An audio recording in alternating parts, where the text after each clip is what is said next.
ሰላም ሰላም ቤተሰብ ከመይ ኢልኩም ሰላም ዲኹም? ኣነ ሰላም እየ እግዚኣብሔር ይመስገን። ከመይ ኢልኩም ደህና ዲኹም? ኣብ ዘለኹምዎ ሰላምኩም ብዙሕ ትርፍ ይበለለይ። ለማዓንቲ ከዓ ብሓድሽ ቪድዮ መፂልኩም ኣለኹም ብዛዕባ እንታይ መፂኹ እንተኢልኩም ከዓ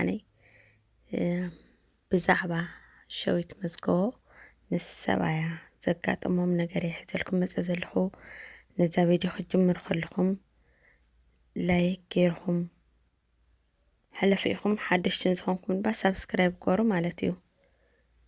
ለማዓንቲ እምበር ብዛዕባ ማለት እንታይ የጋጢምዎም ምስ ሰብኣያስ እንታይ የጋጢምዎም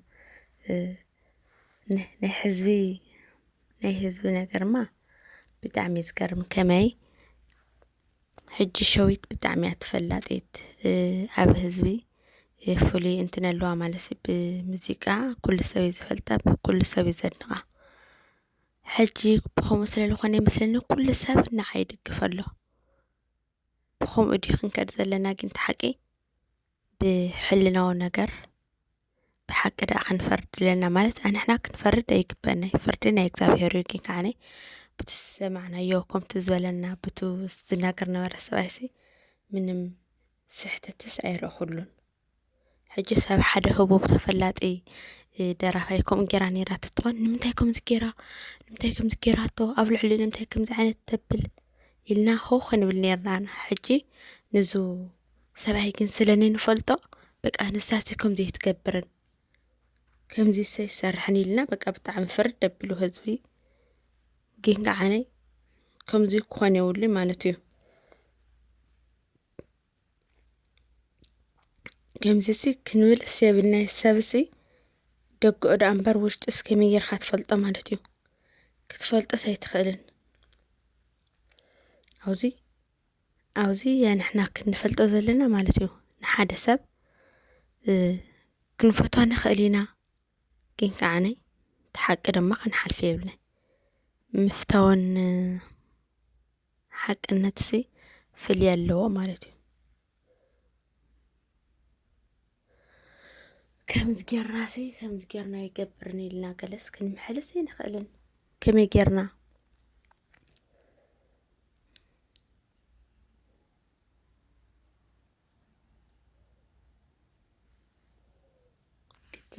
ግድን ድማ በቃ ማለሲ ክዛረብ የብሉን ኢልኩም በቃ ንዑስ ሱቕ ኢልኩም ሰብኣይስ በቃ ንኸይዛረብ ሓሳባት ንኸይገልጽ ድህል እንዲኹም ተብልዎ ዘለኹም። ግን ከዓነሲ ከምዚ ክኸውንሲ ብፍጽም የብሉይ። ንሱ ከዓነ ኣብ መጨረሻ በቃ ስቕ ኢሉ ፀኒሑ ሰብ መጨረሻ እዩ ክናገር ሓሲቡ እኒኦ ማለት ሰብ እኮ ይዕገስ መጨረሻ ላይ ዓኸር ሽ ተበፂሑ ግድን እዩ ሓሳባቱ ክናገር ማለት እዩ።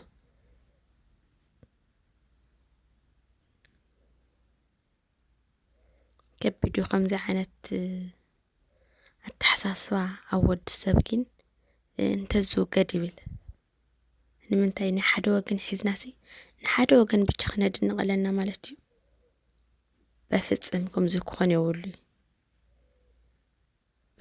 በፍጽም ከምዚ ዓይነትሲ ከቢዶም ግድን ናይ ክልቲኦም ወገን ክንከውን ኣለና። እሱ እንታይ ኣጋጢምዎ ንሱ እንታይ ይደልዩ እዚሲ ኩልናሲ ክነዳምፅ ኣለና። መጀመርያ እንታይ ሓሳብ የቕሪቡ እንታይ ኢሉስ ንዋቱስ ዘረባስ ክንሰምዕ ኣለና። ግድን ብሓደ መስመርስ ክንጓዓዝ የብልናን እየ ዝብል ኣነ ማለት እዩ።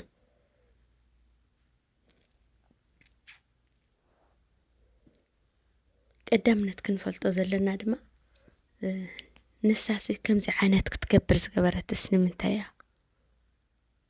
ንምንታይስ ከምዚ ጌራ ኢልና ክንሓስብ ኣለና ኣንሕና ማለት እዩ። ናይ ሓደ ወገን ሒዝና በቃ ናብ ሓደ ወገን ሒዝካ በቃ እንታይ እዩ ዝብሃል ናብዚ ዓመሮ ድዩ ዝብሃል ከምኡስ ክንኮንስ የብልናይ።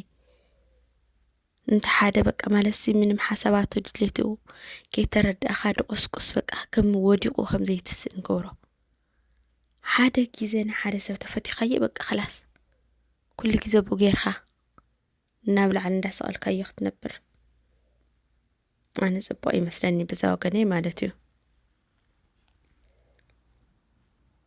ብጣዕሚ ከቢድ በቃ ማለት ንኡስ ብጣዕሚ በቃ ኣነ ማለት ሓሊፈ ኣብ ዝሰማዕክዎስ ብጣዕሚ እዩ ተዋራዚሉ ግን ከምኡ ክኾን ዘይግብኦ ከምዚ ዓይነት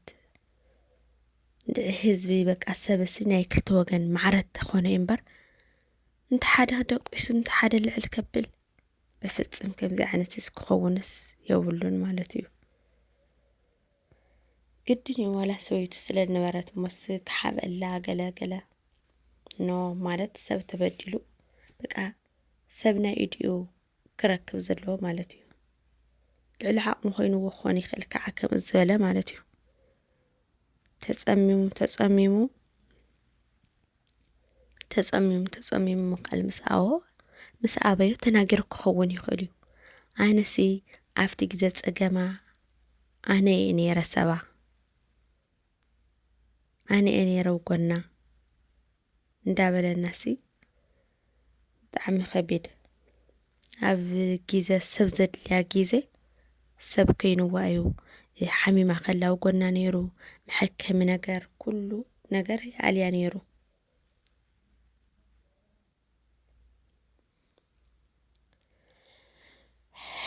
ዝርዝር ከቢድ እዩ በቃ ማለት ቃላት ይሓጥረን እነዚህ ማለት ብጣዕሚ እንድዩ ልብኻ ዝሰብር ማለት ሓደ ሰብ ፅቡቅ እንዳገበረልካ ናኻስ ሕማቅ ትፈድዮ ገለስ ሸም እናስ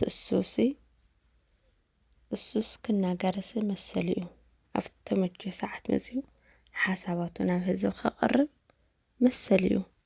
ከምዚ ኢሉ ሓሳባቱን ዘቕርብ ሰብ ድማ ክንድህሎስ የብልናን ተኽኢልና ሓሳባቱ ሰሚዕና ኣይዞኻ ኣብ ጎንኻ ኣለና ምባል እምበር ጭራሽ ከፍቱ ናታሲ ናይቲ ህዝቢ ሆ በቃ ብኸምዚሲ ብዙሓት ሰባት ኢና ንኸስር ንሱ ተፈላጢ ስለ ዘይኮነስ ከምኡ ክንገብርስ የብልናን። ብጣዕሚ ዝገርመካ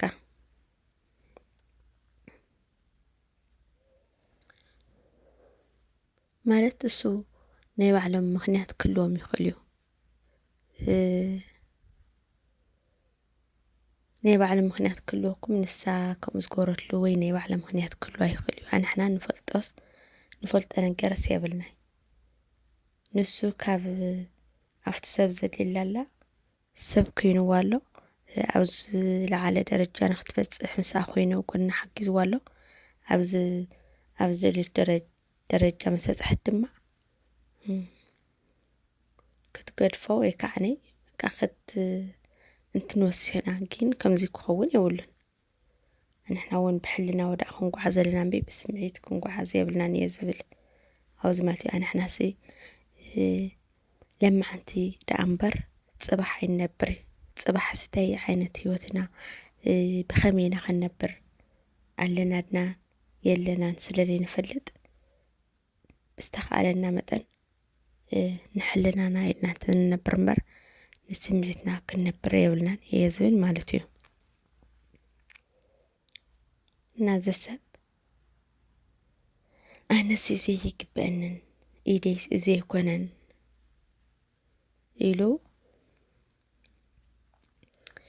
እንተተናገረሲ መሰል እዩ። ደቂ ሰባት ከዓነይ ከምዚ ኢሎም ተተናጊሮም ንኸይናገሩ ድህል ተብልዎ እሞ ካብኡ ስቕ ኢሎም ብውሽጦም እንዳተሰቃዩ ናብ ዘይኮነ ነገር ናብ በቃ ናብዙ መስተ ሓሸሽ ነገር ናብ ሕማቅ ነገር በቃ ናብ ሕማቅ ስምዒት ክኸዱ ይኽእሉ እዮም። ዝኸዱ እውን ብዙሓት ኣለዉ እዮም ማለት እዩ። እና ከምዚ ዓይነት እንተንገድፎ ናይ ሓደ ወገን ዘይንኸውን ናይ ክልተ ወገናት መን እዩ ትኪጋ መን እዩ ተሓቀኛ ብዝተኻእለካ ምፅራይ ወይ ከዓ ምክትታል እምበር ናይ ሓደ ጫፍ ሒዝና ሆተይ ዘይንብል ይብል። እና ልማዓንቲ ዘለኩም ዝበፅሕ ቪድዮ ነዛ ትመስል ነይራ። ተተመቻትኩም ላይክ ግበሩ ኢኹም ሓደሽቲ ድማ ሰብስክራይብ ግበሩ ኢኹም። ኣብ ቀፃሊ ሓሳብ ንራኸብ ሰስተናይ ንዓኹም ባባይ